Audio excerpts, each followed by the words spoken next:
presented to determine whether a witness speaks truthfully or merely trying to evade answering the question directly. So I am asking, Mr. Chair, how was the totality of evidence assessed, if ever it was assessed? Ano po yung pinagbatayan? I think we deserve to know how the assessment was made. This concerns the liberty of an individual. Under the Constitution, no one should be deprived of life, liberty, or property without due process of law.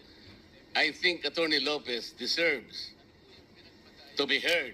Ano po yung assessment na ginawa ng chair o ng committee?